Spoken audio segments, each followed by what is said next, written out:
हूँ आपकी अपनी प्राची अधिकारी। दोस्तों, पहली बात, मैं बिग बॉस नहीं देखती। आज मैंने टीवी खोला अपनी डिबेट ओवर होने के बाद, तो मेरी नज़र बिग बॉस में गई और मैंने फटाफट गूगल सर्च और सारी चीज़ें समझी, उससे समझने की कोशिश करी। इसमें एक कंटेस्टेंट आई, कविता कौशिक। कविता कौशिक जो थी वो एक बोल्ड महिला थी और उनकी आवाज़ ज़रूर बुलंद थी, लेकिन वो इस तरह की बदतमीज़ नहीं थी जो शो के कंटेंट चाहिए था। तो इसमें रुबीना दलैक वगैरह, जिसको बहुत संस्कारी माना जाता था, इनकी ऐसी सड़क छाप लैंग्वेज है।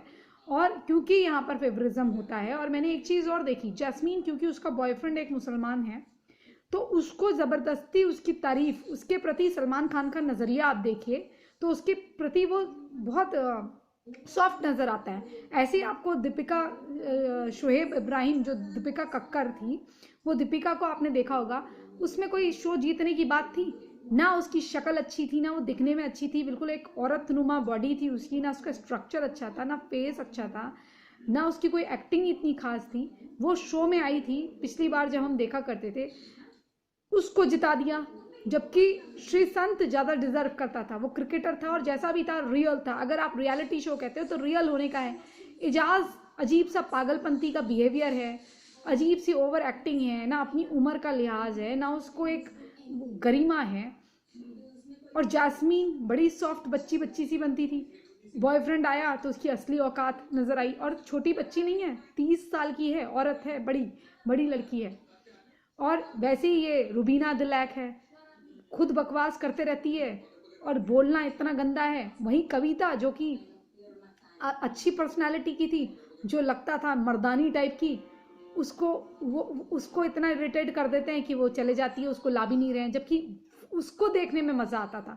अब इनकी ऑडियंस तो भाई सड़क छाप ऑडियंस जो है, वो पता नहीं इनको कैसे लाइक करती है। लेकिन कविता में एक बात थी, और वो अभिनव के राज जानती थी। उसने जो फ्रेंड्स विद बेनिफिट कहा, तो लोगों को पता नहीं, लोग तो ऐसा करने लग जाते हैं जैसे रुबीना उनकी सास हो या रुबीना उनकी बहन हो। उनको ये पता ही नहीं है कि ये जो दिख रही है, ये इतना ड्रग पीने वाले लोग हैं, ये पतलंडी सी इनकी जो बॉडी है ना, ये इतना चरस गांजा फूकने वाले हैं। इनको आप सीधा मत समझो। इससे पहले भी एक कपल था, उसको भी मैं जानती थी। वो कैसे, कितनी इनकी शक्लें आप देखो, ये मेकअप पोत के जो बैठे रहते हैं, जो वहां पर इतनी बड़े बड़े वॉल्स के बल्ब लगे रहते हैं ना, तो आप देखते हो इनको, समझे।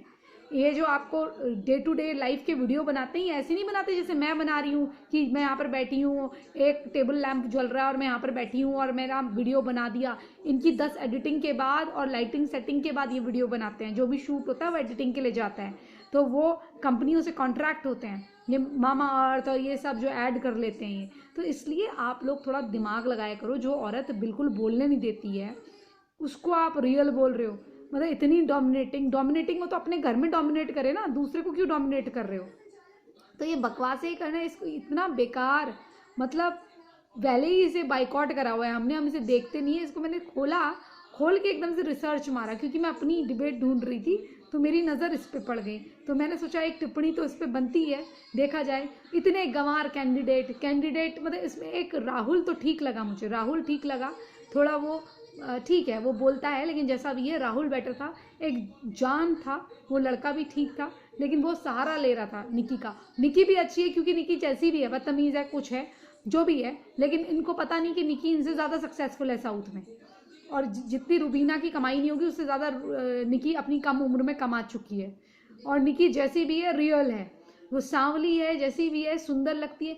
आप इसको ज़रा, रुबीना को, इतनी पतली छिक्कल सी, इसको ज़रा मुंह उतार के देखिए, बटॉक्स के निशान लगे रहते हैं इसके, इतनी गंदी दिखती है। तो एनीवेज, ये जैस्मीन भसीन और ये फालतू, और मुझे पता है ये जैस्मीन भसीन को और रुबीना को ही जिताने की कोशिश करेंगे, क्योंकि जिनका इस्लामिक उसमें रुझान होता है उनको ही जिताया जाता है। ठीक है ना। जय जय श्री राम, हर हर महादेव। इसमें डिजर्व जो करती थी, कविता कौशिक जीतना डिजर्व करती थी।